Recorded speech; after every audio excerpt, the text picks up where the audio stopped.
systems go. Clear for liftoff.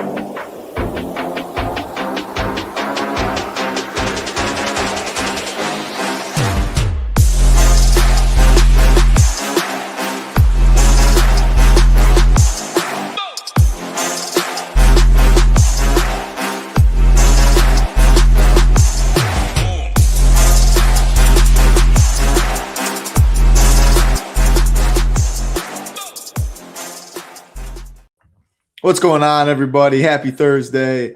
Talking hoops, March 19th. March Madness, that's what today is. But hey, there's hoops. There's money to be made. That's what we're talking. Badgers, a minute too late because I was finishing watching the Badgers lose to High Point. Disappointing. Indeed, Michael W. I know you're pretty sad as well. Yeah, I mean, we got it. Duke's losing. We got ourselves a good start to the college day. Excited for this 6-game NBA slate. You can see it all locks within an hour, 7 p.m. Eastern to 8 p.m. Eastern. You probably can hear my dog in the background. Hopefully can't. But Rio, how are we doing today? Yeah, I'm doing pretty good. Pretty happy to see that Duke is losing right now. Hate those guys, but yeah, pretty fun 6-game slate today. Got a nice little hour in between the first and the last game, so be nice to kind of sit there and watch the Orlando Charlotte game. I'm pretty excited about that one. But yeah, pretty solid slate looks like tonight. A lot of Q tags I'm seeing. Is there any of them that you're like really concerned about, or do you think most of them play? I feel like a lot of them are probably out. Like the Lakers didn't get into Miami last night until like 4 a.m. They had the game against Houston. That was another really good performance by them. You have all those main three guys, Luka, Reeves, and LeBron, are questionable. I feel like some combination, if not all three of them, are going to miss. And then the Donovan Mitchell downgrade with the eye contusion, not great either. So, yeah, I feel like there's the only one that I feel kind of confident in playing is probably Kawhi, just because they lost last night and Darius Garland is out. So I feel like they probably want him to play tonight because it is a pretty big game, or just like kind of they just need to win because they do have the Warriors and the Blazers kind of on their heels right now. Great breakdown. I mean, that's pretty important. Talking about the Lakers stuff, that game's at 5 Eastern, 2 games at 4. So, yeah, I mean, 2 windows right here, but definitely some appeal in these first couple of games. At least the first game you mentioned, a good real-life game, close spread at 5.5. We have a couple, like usual in March, big ones, 13.5, 9.5, 10.5, and then a couple close ones. So that's the broad slate. Appreciate everyone hanging out. Jordan, Paraby, William, wins a lot, been an absolute fire in multiple sports. Coach Sav, Brandy, we also got golf going on. A lot of sports right now, even though no NFL. MLB will be back real soon. Excited for that. World Baseball Classic was a lot of fun. NBA still going. PGA going. Showdown content as well. MMA this week, 14 fights in London. NASCAR, good prizes. NHL, we would love to have you. Survivor content, loving that from our guy Sheets. So great time of year. We'd love to have you at the Nation. Daily pass, $9. 5 days for $19. Also, single sport NBA packages if you would like that as well. Let's go for the first game of the night. You mentioned it, Orlando Magic, 5.5-point underdogs to the Charlotte Hornets, 227.5 total in this one. No injuries on the Charlotte side as far as Orlando. Wendell Carter is out, so that is the new news there. Take it away. Again, a couple big spreads. This is not one of them. Sorting my ownership, though, not too much going to the Orlando side besides, obviously, the big men with no Wendell Carter. Definitely think that this is a game that is pretty big for the standings in the East. The Hornets are, I believe, 3 games back on the Magic right now, so they definitely could catch up to them, and a win here would go a long way for that. So I kind of expect playoff-like rotations.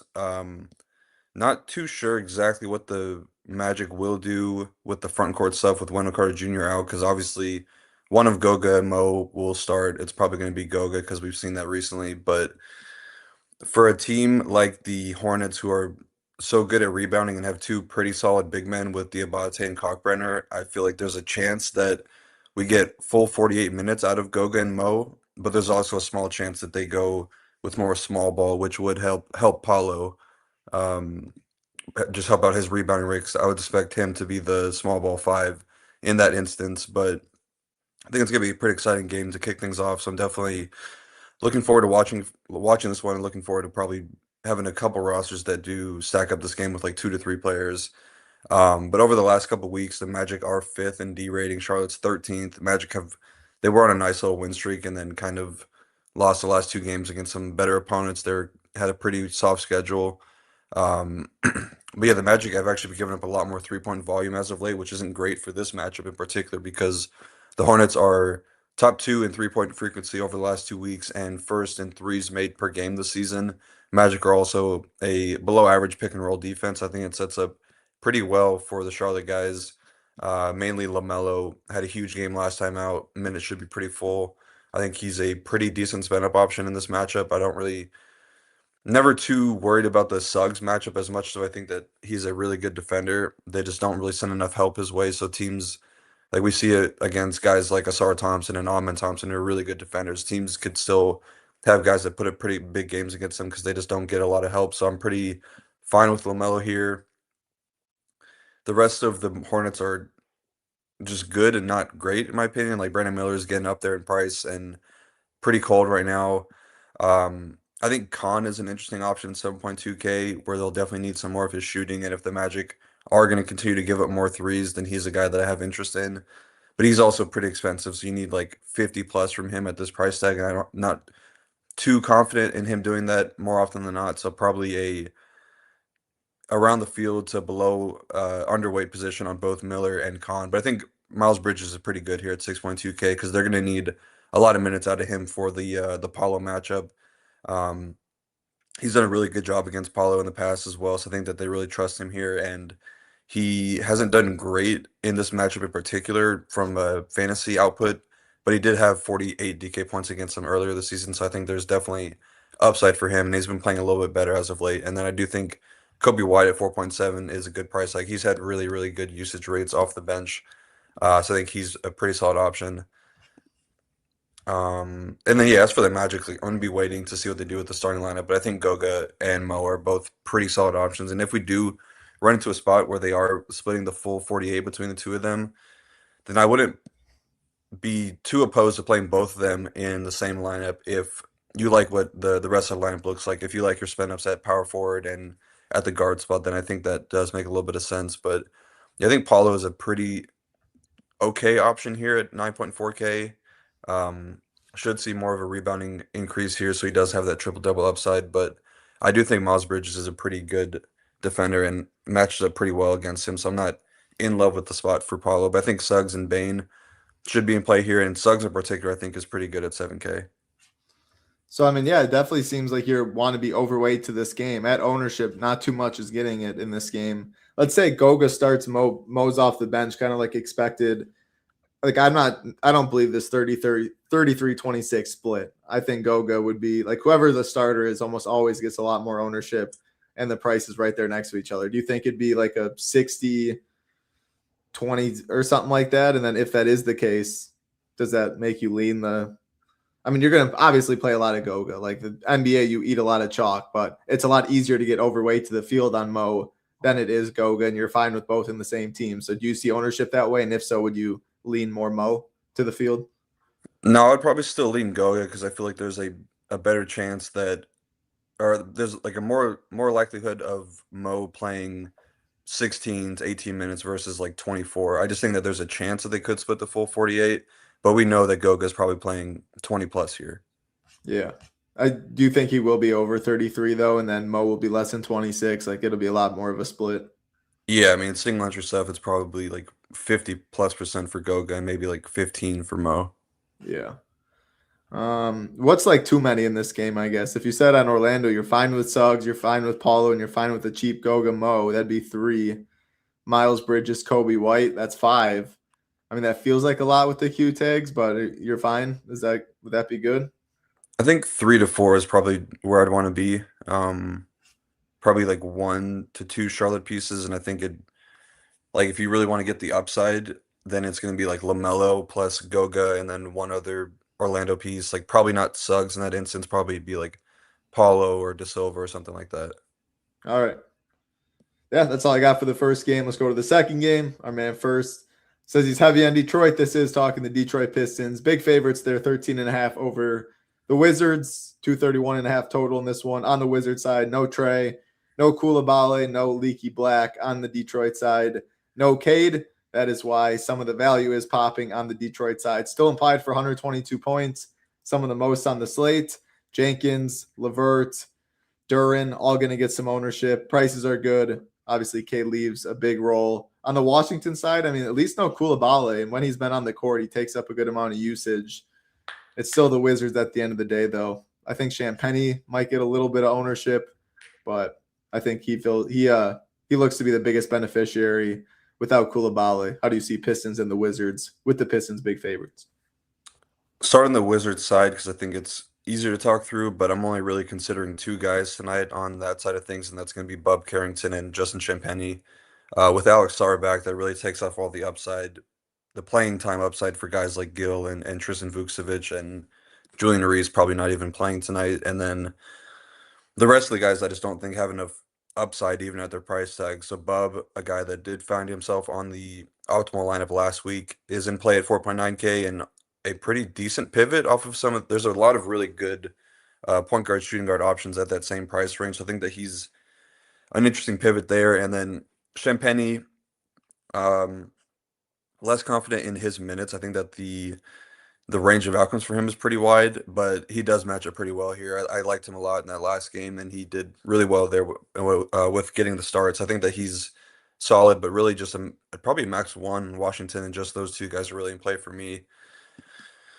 But yeah, for Detroit with Cade out, the guys that you mentioned, Jalen Duren, Dennis Jenkins, LeVert, are going to be the guys that are the biggest beneficiaries. I think that Jenkins is the number one option, obviously, because he will probably be getting the start, and I would say is one of the best value plays on the slate in a good matchup.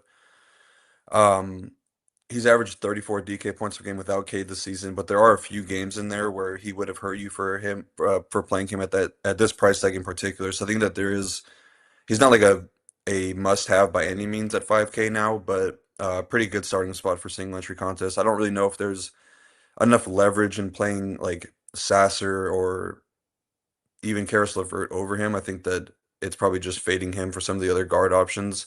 Um, but I do think that Duren and Asar Thompson are two pretty interesting options. For Duren, he sees a very meaningful usage increase with Cade off the court this season, and he's right around 1.6 fantasy points per minute. So, fantasy points per minute. So with the matchup, the price, and the role all in consideration, I think that he's one of the best spin ups on the entire slate. I think that there's a better chance that the Wizards can keep this game closer tonight with Cade out. But either way, we're probably getting 28 to 30 minutes from Duren. I think that's plenty for him to reach value in a really good matchup. So I'm pretty interested in him. And then for Asar, I think that the minutes there was I don't think there was ever like a true minutes limitation for him. He was just returning from the ankle injury, but we've seen at times this season where more of the offense will flow through him with Cade off the court, and I think that this would be a pretty good spot for him, just to kind of rack up all the peripheral stats and as also have a chance to get some steals and blocks against a pretty um, the team with not a ton of experience and not really a lot of talent on it right now. So I think that he's a pretty interesting spend up or mid-tier option, 6.2K. But Duren, Asar, Jenkins are all guys I'm playing a good amount of tonight. Don't really like Tobias. I don't really think I want to get to Sasser either. I honestly don't want to play LeVert, especially at ownership, because I just don't think he's very good. And I think there are ways to get away from him. So yeah, it's going to be a lot of Duren, Asar, and Jenkins for me. Yeah, no, the thing is, like, Detroit's definitely going to get a good amount of ownership. And for the Lakers with these Q tags, do you think at least a couple of them miss? Like, they're going to have value open that's not really in projections right now. And a lot of people will go to some of this Detroit, like you mentioned, Karis LeVert. You don't need to play him at 3.9. Obviously, Jenkins is there for value at 5K. We talked about mid-tier options. But, I mean, this Lakers spot, if multiple miss, we're going to see some value there. I mean, Washington's definitely tough to get to. I like your max one rule there. Would you be fine playing Duren, Jenkins, and Thompson? Is that too much in this 13.5? I mean, if you think they can keep it close and they get full rotation, I think they can get there, all three of them. Yeah, I think that's fine. All right. Do you think Duren or Mobley if having to choose? Probably Mobley. Okay. Right in the same price range. All right. Let's keep it rolling to the next game on the slates. Good real life game. The Phoenix Suns and the San Antonio Spurs. 9.5 point favorites are the Spurs. 227.5 total in this one. On the Phoenix side, Royce O'Neal out. Haywood Highsmith and Grayson Allen questionable. The Spurs remain fully healthy. I mean, man, these Suns continue to fight. They can choke the end of games, but shout out to Matt when we were on the show on Monday. He would talk about Devin Booker at low ownership, had a 40-piece, good game there. This game, as you sort by ownership, not getting much at all. Wemby, center play, contrarian spend because people are going to go Goga or they're going to go Duran, Bam. There's enough good plays at center that are cheaper that he's going to be pretty low owned. I mean, you can always have interest. At least I always have interest in Wemby anytime he's looking at this type of ownership. D-Book, Jalen Green. Man, Jalen Green's price tag. He's chucking, no doubt about that. But that price tag has definitely crept up since he's came back. I'm not seeing any value in this one with these teams pretty healthy. So what do you see? Definitely think that some value could open up on the Sun side if those questionable tags do miss. Probably getting into like the Jordan Goodwins, I would think. I mean, there's a chance that Haywood Highsmith is the value play for the Suns right now because if Grayson Allen misses, there's a chance that he could start, and he's only 3.1K, so kind of like how bad could it be? I'd much rather play him over Karis LeVert if he is starting. But I do think that this game environment as a whole What should if be they're pretty both out? I'm seeing Haywood Highsmith Q. Is that right? Yep, that's right. So if they're Um, both out, then are you interested in? I mean, I know Fleming's getting some minutes. He did nothing. Ryan Dunn. It would just be Goodwin even more with ball handling. I think you could probably get into a little bit of Ryan Dunn, but yeah, it'd be a good one for sure. But yeah, I do think that the game environment as a whole is pretty decent here. I think that Phoenix can hang around just with, I mean, they've been playing some really good teams as of late and been playing much better. And the Spurs haven't necessarily been unstoppable on defense. They're 11th over the last 2 weeks, which is obviously good, but they're like one of the top four defenses in the league on the season. They are number one in offensive rating. The Suns are 17th in D rating, 11th in offensive rating over the last 2 weeks. So definitely think that they can hang around here. As it stands right now, it's really just Booker and Green that I'm considering. Booker is going to see a lot of Stephon Castle, which I think is a tough matchup for him, but not one that he can't beat. He did go for 52 and 47 DK points in the first two meetings versus San Antonio, then picked up an injury the last time that these teams faced off, which led to Jalen Green stepping up in a big way with 26 points, 39 DK points. And both these guys have flash tournament winning upside at these price tags, so I'm cool with both of them. I think that Green's probably easier to get to with the shooting guard, small forward eligibility and similar upside. But yeah, I think that both these guys are totally fine here. If Allen does miss, then you can consider Colin Gillespie, but I just don't really know if there's enough of a role for him on the offense right now with Booker and Jalen Green taking on so much usage. And then I would definitely like Jordan Goodwin if Grayson Allen or if, you probably need Grayson Allen out to get to Jordan Goodwin. And then if Allen is out, Highsmith is in. Like I said, I think that he is in play. On the Sun side, I think that Wemby definitely goes overlooked, like you said, just because the price tag is way up there and there's some really good center options.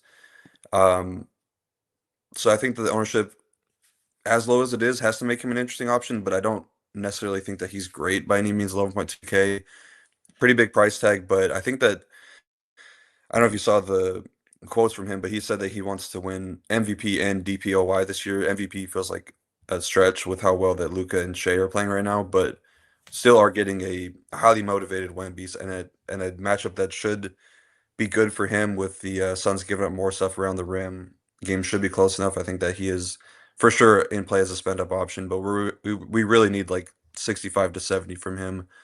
Um, I think Castle is pretty good though at 7.7K. He's been really good in this matchup, and they're going to need more minutes from him for the Devin Booker defensive assignment.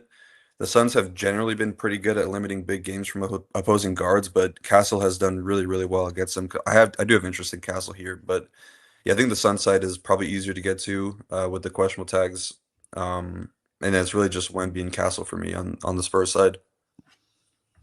Yeah, I mean, totally agree. Like you have to make it a point to play Wemby. Like your optimizers and stuff, it's not going to pop much, but he always has 65 to 70 point upside. Definitely a stretch MVP wise, at least looking at the odds. Shea pretty much has that locked, it seems. Wemby has defensive player of the year. Khan's still the favorite, minus 215. for the rookie of the year. That's a close one, but yeah, it just feels like, I mean, this slate more than most 6-game slates. I feel like most of them, like there's one game and you can get like 5 pieces in it and feel good about it. This feels like a slate that's not so much like that. You're picking a couple here, a couple there. You have mentioned in the past, like 2 players on the same team have correlated pretty well on winning lineups, but it doesn't seem like a slate to just go overboard on, at least for these first 3 games that we've talked about. Another 8 p.m. Eastern game and decent-sized favorites, the Cleveland Cavaliers taking on the Chicago Bulls. 10.5-point favorites are the Cavs. 238.5 total in this one. Big total on the Chicago side. No Okoro, and then Jalen Smith is questionable for the Cavs. No Jarrett Allen, no Craig Porter. Donovan Mitchell is questionable. Another game not really showing to get too much ownership. Obviously, that would change if Donovan Mitchell was out. And then Jalen Smith, I think he's a good point per minute guy when he's on the court. So maybe that is a little interesting if he is out as well. Nick Richards possibly 4,100. I mean, center's really good though on this slate. So what are your thoughts there? Even if he's out, how good of a play is he on a slate like this? Probably not that great. We've seen times before when Jalen Smith misses, they're not necessarily giving him the full workload. They're splitting between him and Yabu. I do think that there's a good chance Jalen Smith misses this one because they did call up Ulbrich from the G League. They sent down Yuki Kawamura, so there's a really good chance that the Bulls run things really tight like we've seen from them over the last week or two. So I do think that they have enough to keep the game close, especially if Donovan Mitchell were to miss. So very interested in this game environment as a whole. But obviously the Cleveland side looks really good if Mitchell is out. He got the midday downgrade, so we're going to be on Let Him Know watch. You got to have your Twitter notifications on and follow Donovan Mitchell. Usually get that probably 2 hours before tip off, so he hasn't tweeted by then, and he's probably missing the game. But yeah, Mobley already going to be in a really good spot. But if Mitchell is out, I just don't see how you don't play him in single entry stuff. Like he'd be kind of like almost unavoidable for me at 8.7K just because the usage is going to see a really big uptick. The matchup is great. He'll have some really weak defenders on the other side with Yabu and Richards down there. I think that Jalen Smith is actually pretty decent as a defender, but without him, they're just going to be undersized and under-talented. So I think that Mobley is really good. And then James Harden would have to be a much better option. If Mitchell missed, I think that would be a good chance to get Max Strus in the starting lineup. Don't necessarily think that he'd be in play because I would imagine the minutes limit is going to be in like the mid-20s for the foreseeable future. But some of the usage has to trickle down a little bit to guys like Merrill, to Schroeder, to Dean Wade. I don't necessarily think that these guys are great plays by any means. I'm really just focusing in on Harden and Mobley if Mitchell is out. Yeah, I guess Dean Wade is an option at 3.5K. Like he's pretty comparable to Karis LeVert, I would say. A little bit cheaper, small forward eligibility, but I obviously never really like playing him. What if D Mitch is in? Can you get to him? And then like what does that do? Makes Harden tough, but what about Mobley? I still think Mobley's good regardless. I just really like the matchup for him. Starting to flash a little bit of upside too, alongside of Harden and Donovan Mitchell. So I think that he's pretty good regardless. Bull side, I guess it's just Giddy and Matas for me. Giddy will see a lot of Dean Wade tonight, so if there was a chance to fade him, I think that this would be the one. Kind of similar to last night, it was a pretty tough matchup against the Raptors. Dean Wade is a pretty good defender. I think that he actually matches up pretty well with Giddy size wise. And 10K is no longer a value price tag for him. When he was in like the 9Ks, it was much more reasonable to get to him. Because even like a good game from him, I would say is like 51 would not be enough at this price tag, I don't think. But a couple of those 60-point games would definitely be good at this price tag. But I just kind of think I would rather take an underweight position on Giddy and maybe be over on some of the secondary guys like Matas should be in a better spot because he'll avoid Dean Wade playing really well right now. I mean, even like guys like Trey Jones, Colin Sexton, and Leonard Miller are somewhat interesting because I think that if the game does stay close and Giddy is getting locked down, they're going to need more from these secondary options. Just don't know if there's necessarily enough upside in these guys. I feel like the Cleveland side just gets a little bit better if these guys are doing well because you're getting full minutes and the game is high scoring and close. So I don't really see myself needing a ton of Chicago guys, but keeping all of them in one player pool for sure. All right. Yeah. I mean, as you can see, if just keeping it on the player pool, if you do play some chalk on this slate, like this is a way to get different for sure. We're showing 3% is the highest owned Bulls guy. And it definitely makes sense if you are playing a James Harden or Donovan Mitchell, assuming he does play something like that, to correlate it with a Giddey or Matas. If they do keep it closer, obviously big favorites are the Cavs at 10.5. Mobley's definitely going to get ownership, even if Mitchell's in. If he's out, yeah, probably one of the highest on the slate. But like you said, I mean, you'd still play him. Eating chalk in basketball is definitely something that you have to do. Dean Wade, man. So you'd like Dean Wade for a couple hundred less and less ownership than actually no, I don't know if he'd be less owned if D Mitch was out than Karras, but how would you rank those two? Uh, I would probably rather play Wade, I guess. You're probably not going to get too much though, I take it. I I mean, would prefer to not play either of them if I had my choice. yeah. And that's why I like go. You don't need to Goga, Mo, and then again some Lakers stuff. We're gonna get to this last game, but I mean in two more games. But assuming Luka or some of these Q tags are out, the Lakers will have some cheap value. Detroit already has some as well. All right, 2 games left on the slates, and definitely getting a little ownership in this one. The Pelicans and the Clippers, 2.5 point favorites of the Pelicans, 230.5 total in this one. Clipper side, no Garland, no Mathurin, and Kawhi is questionable. On the Pelicans side, DeJounte is out. The ownership is going mainly to some of these cheaper Clippers. I mean, I guess they have, or Pelicans have some value too, but I guess they have Collins, Jones, Herb. Yeah, not as much as I was expecting. Chris Dunn's going to be one of the more popular value plays on the slate, but after that, you expect Kawhi to play. No Garland, no Mathurin. That is a huge bump to him. Pelican side, no DeJounte opens up some stuff.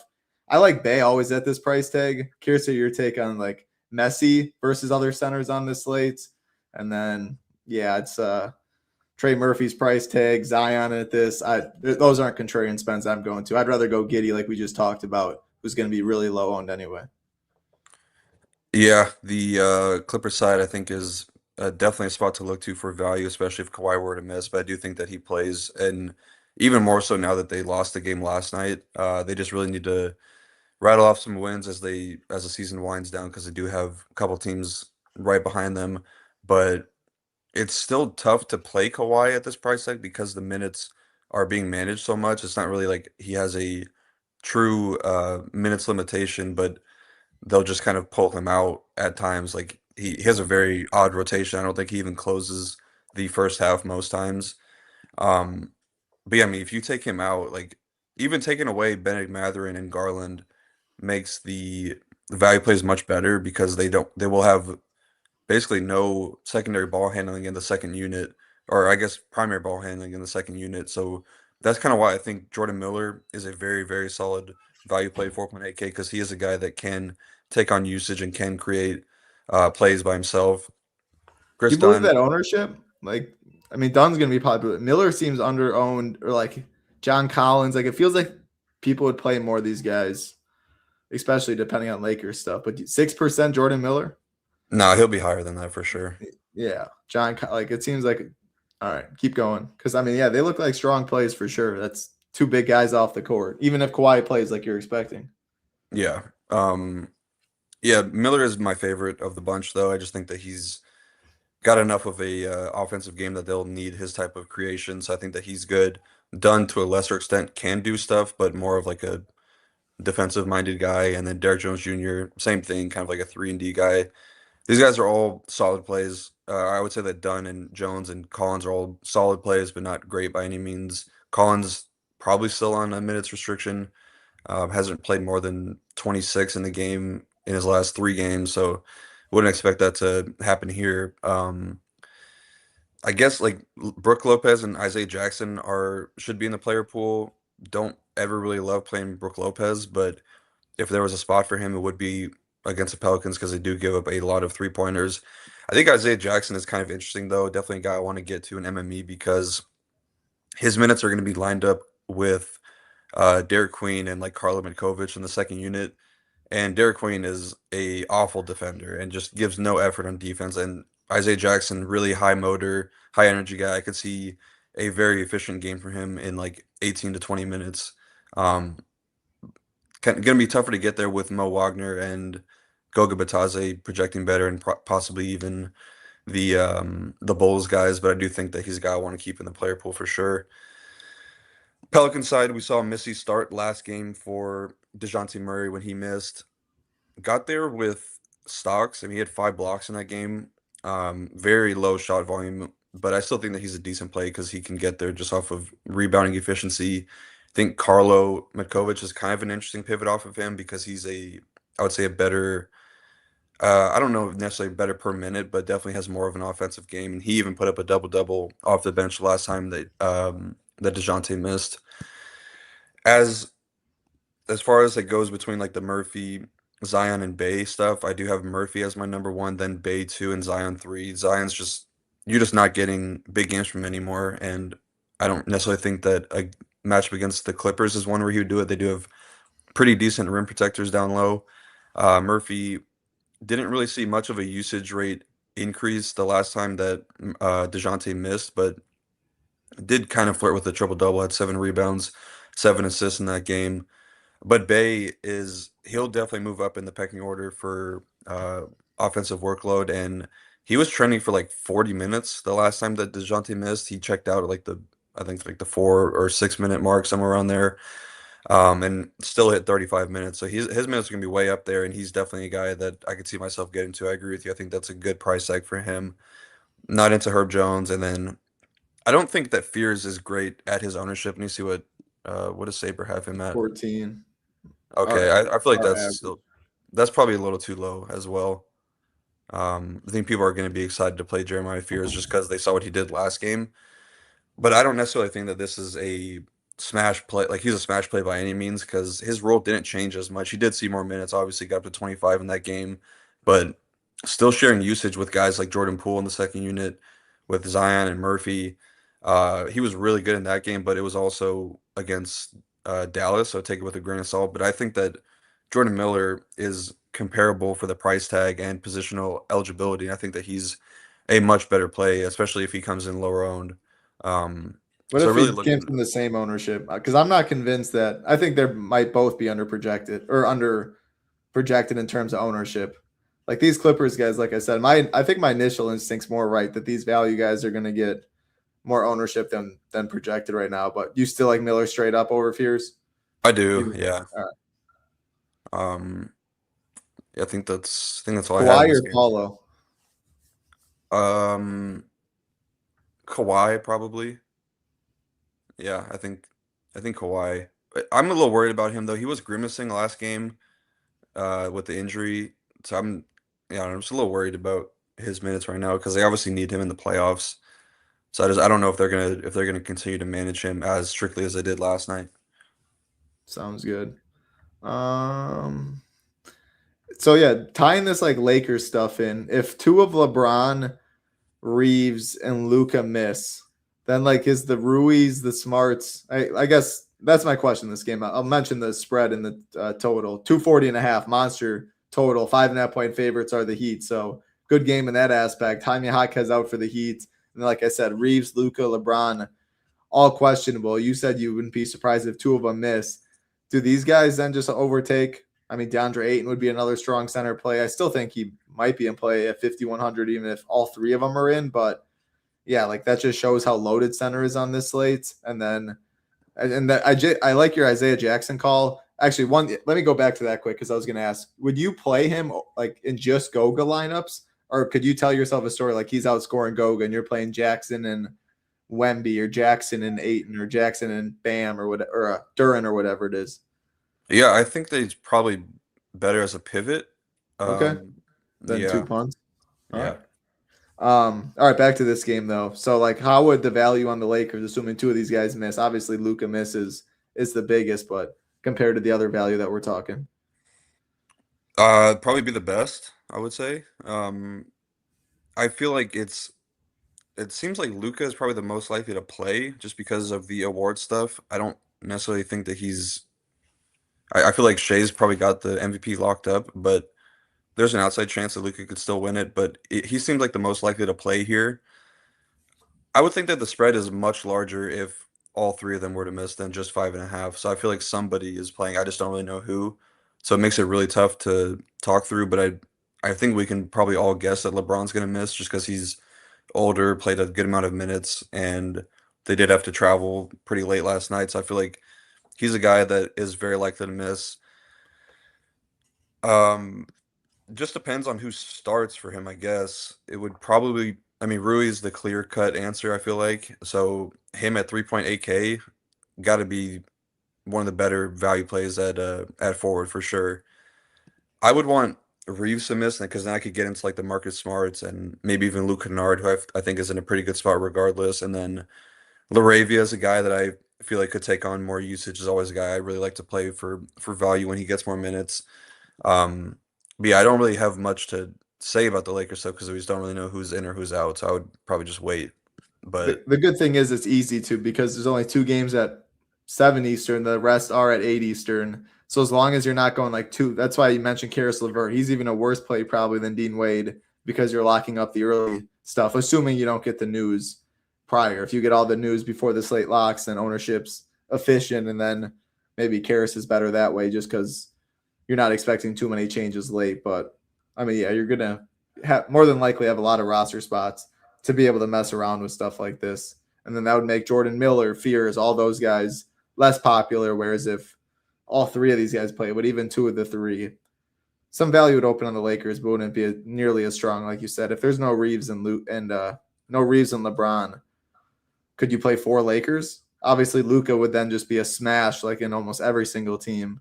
He'd be one of the most popular. But then after that, would you be fine playing like 3 of the value, Ayton, and then Smart, Kennard, Smart, Rui, something like that? um, would definitely have to see what the projections look like on them. I think 4 might feel like a lot, but if they, I mean, these guys are all cheap enough, they definitely could get there. So yeah, I think 4 is probably in play. Like, yeah, like you said, Luca, and then 2 or like yeah, 3 of I guess Aiton, Smart, Rui, and Kennard. I feel like you'd probably want like Rui and Kennard and Aiton, just because they're the cheapest. But yeah, I could definitely see that happening. Just feels like a lot, but until we see the projections change, then I don't really have a clear-cut answer. Yeah, it just Um, because Luka's so expensive, and then I mean, if you're not playing 8 and you're probably not going Duran, but like there's so much, there'd be enough value on this slate, and you can jam 2 spends. It probably wouldn't be at the end of the day Wemby, but like a Giddy, a Kawhi, a Paulo. If there's no D Mitch, like Harden and Mobley look better. So like Harden, Mobley, Luka, and then you go stars and scrubs more so than mid tier, something like that. yeah. As for the Heat side, no Wiggins and no who else is out tonight for them? Hakas. Jaquez, yeah. So that will condense the second unit usage a little bit more. I think that it's a pretty good thing for Norman Powell in particular because he does overlap a good bit with Jaime Jaquez, and Jaquez is a guy that does kind of demand a good amount of usage, and the price tag very good for Norm. Um, Fully back as well. The minutes have been strong since returning from injury, so you should expect like 31 to 33 from him in a pretty good matchup. The Lakers generally been playing good defense, but they don't really have great lockdown defenders per se, just kind of getting there on effort. But I think Norman Powell is a pretty good option here at 6.7K, one of the better plays in the mid tier. And then Bam, now with power forward eligibility, is much easier to get to. It was just tough to play him at these elevated price tags with only center eligibility when you had much better value plays. He looks like a decent pivot off of Evan Mobley. If I was choosing just one with power forward center eligibility, it would be Mobley. But yeah, I think Bam is a pretty solid option here. And the fact that he returned after only missing 1 game tells me that he probably wasn't too badly injured. So I think that he's probably back to full minutes tonight. Don't really think I'm going to get to much hero here at 8.2K. Just tougher for him in the first unit alongside Norman Powell to really dominate usage. And now that Bam is back, kind of double down on that point. That's probably it though. Just you haven't really been getting enough from these secondary guys. Like Pelly Larson has hit before in the past, but I don't necessarily think that you need to go there. I think Jonas is an interesting point guard option at 3.5K because I think that he will take on some of that secondary ball handling with Hawkes out. But really just focusing in on like Norman Powell, have to see what they do with the starting lineup. I think that there's a good chance that Ware is back in the second unit, but there's also a chance they could go back with one of Norm or Hero back in the second unit just to kind of stagger them away with Hawkes out because you are losing a good amount of playmaking in that second unit. Would that make you like Norm or Bam even more? If Norm went to like if Hero went to the second unit, Norm and Bam get more usage. If Norm goes, I guess that's a bigger question because it still feels like it's tough to get to Hero at 8,200. Yeah, I think it would just make the Powell and Bam much better. It's really just a pricing thing for Hero because if he was the same price as Norm, then I'd have interest in him. But yeah, I mean Bam looks really strong. I think. I mean, no one on the Lakers. Like the offense feeds through him. We've seen his upside, big boy total, close spread. Makes a lot of sense on this slate, and that power forward eligibility helps a ton. Would it be Mobley, Bam, Duran for you if you had to rank those three front court guys right in the same 8.9 to 8.7 range, or 8.9, 8.7? I would say Mobley, Duran, Bam. Okay. I think ownership's going to be that way too, but yeah. I don't really have too much more to add. Again, I think right now the story is obviously the news late, the Lakers stuff. If two of the three are out, projections definitely will change. The value becomes a lot stronger, but it feels like a slate where you're not like overstacking a game. If you do, it's the Lakers because two people are out or something like that. But it feels like you're getting a couple pieces from multiple different games. And yeah, I mean, hope you have the right combo there. We talked about it. Wizard stuff doesn't look too great. This first game sounded like more so max 3. Both sides pretty tough to get to. Phoenix, we're waiting on some injury news there, but injury news at 8 p.m. Eastern. Kawhi, if he was ruled out, changes the slate. I wouldn't go too overboard on these first two games, I think is the main takeaway leaving the slate. What are your thoughts before we wrap it up?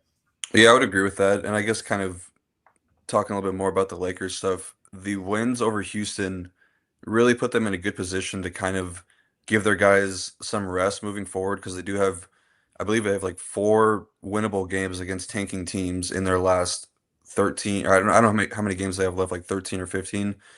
So they can kind of afford to give guys nights off on a game like this against Miami, Eastern Conference team.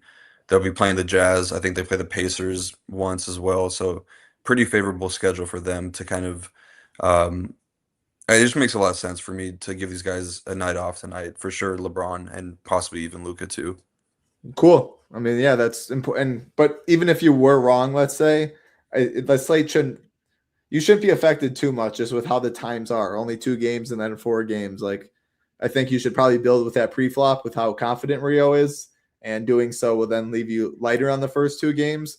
But even if you get it wrong, being lighter on the first 2 games more than likely won't kill you. At least you hope not. And then you have a lot of swaps and stuff for the late games. And again, maybe Kawhi's out, Grace and news like that. So yeah, I think it's a solid slate for sure. Prizes are solid. I want to shout out. I don't know why it took so long. Our man Sheets, dude, is on an absolute heater. 500,000 big ones taking on the FanDuel Live final with a bust from KD too. But yeah, one of the sharpest guys out there, no doubt about that.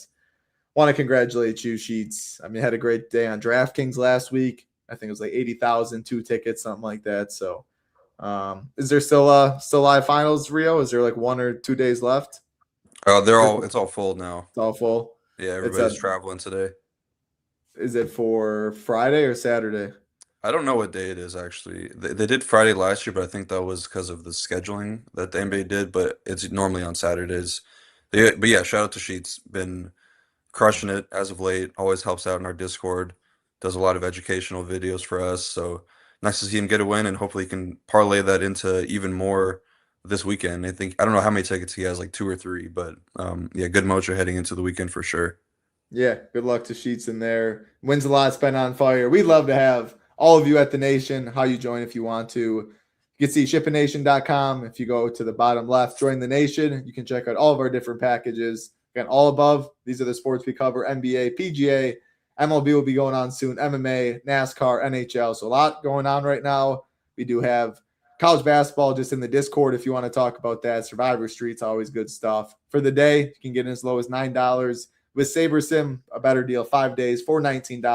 We'll take you through the weekend for MMA and NASCAR content, of course, PGA Showdown, NBA stuff. get the Discord, get SaberSim. If you do just want NBA content, though, single sports, NBA, you can check that out. We have options for everything, content only. If you just want that, all access. The longer you're with us, the more lineups you want to build, the more powerful you want SaberSim to be. They get their projections, see contest flashback, what Cheats does, what Rio does in certain contests. You can find all of our different packages and options at chipandnation.com. That is going to do it for us. No FanDuel. I mean, a lot of stuff parts is very similar from FanDuel to DraftKings. You can check out NBA projections FanDuel right here. You can check out GPP core report, cash report, where we have FanDuel. The Stone shows different prices for FanDuel, projections for FanDuel, all of that.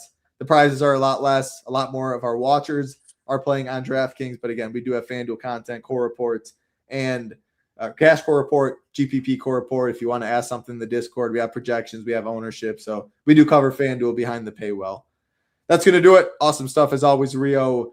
Matt and Ham will be back tomorrow talking some hoops. For Rio, Untitled Town. Be safe. Good luck. Peace.